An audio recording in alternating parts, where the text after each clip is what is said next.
we are so loved by the communists. Because if we were just journalists or just political commentator, I do believe they could buy us. They could give us money and we would live in a heaven. But we are not journalists. As journalists, I'm not. As prostitution journalism is quite silent. So when I started this news channel, we created also a course, online course.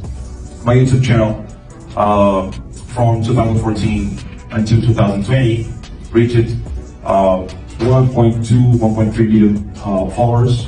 Both shows, morning show and late night show, together 500,000 views daily. We were beating CNN. I know it's not a big deal, beating CNN, but we did it. And after Bolsonaro was elected, we were discussing everything that was happening at the Congress without any makeup. They seized my house twice. The first time my wife was pregnant, 9 months. They pointed a gun, my wife, my family. They asked us if we would have drug and money at home. But they found diapers of my daughter and our camera and microphone. That's all they have found. And notes, of course. So after the second time they seized my house, I told to my wife, we know very well what communism is capable of. I know what they are capable of. So I'm going to expand my company in America. And you are coming after me. We're going a few weeks after that. But that was the beginning of the pandemic. And the embassy, the US embassy in Mexico is still open. I started doing all the papers over there for my wife and my family, my kids. But my daughter almost died from meningitis. And then they couldn't be able to come to the United States. I came for a business meeting with Apple Times in New York, and I received an email from the US embassy in Mexico saying they would be shut down due to the pandemic restrictions.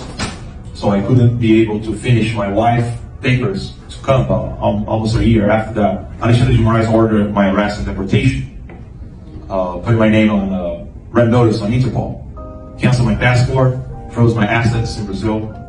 I was the first with all these actions. Paul suffered that too, Rodrigo Constantino, and a lot of others, journalists and regular people that didn't do nothing politically. They're a psychopath. They don't care. For example, if I don't have ways to feed my family and take care of my daughter who is recovering from meningitis. Even some platform of fundraising in the United States, I was banned. So I was banned from Wix, PayPal, Facebook, Twitter, YouTube, whatever, you name it. Every social media platform have somehow ordered from Alexandre de Moraes to destroy my life.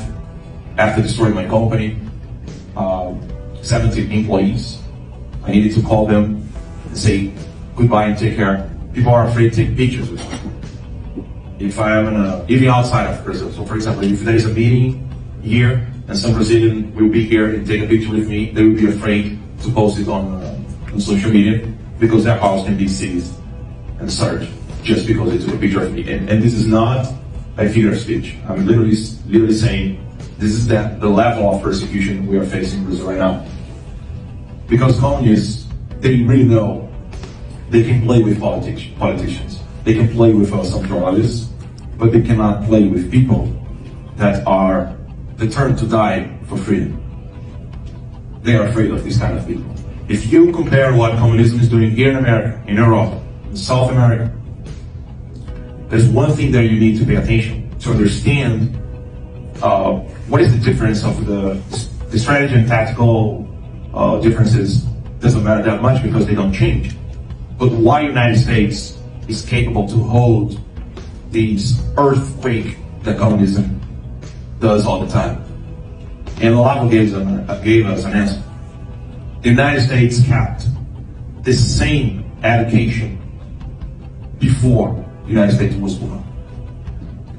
So liberal arts still exists here.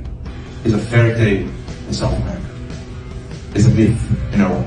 So the higher education the United States still have freedom to do If you decide to do that outside of America, you will not be allowed to do it. So you cannot create a university in Brazil. Private? No. So this is the main reason all the Olavo students are so strongly persecuted. Because we want to teach no matter what. And this is the characteristic of the United States of America. It's not to divide power, the branch of power. All of these institutional changes just helped what the founding fathers really wanted here. To keep moving with freedom. Repeating many things that happened before them. The Bill of Rights, the Magna Carta in the 13th century. So if you keep the education before all this revolution started, you really will have amount of people, or let's say the amount of people, enough amount of people to fight communism back. It's impossible to think you are capable to do anything against communists if you do not have at least a specific number of smart people and elite. It's impossible. You cannot defeat communism with dumb people, period.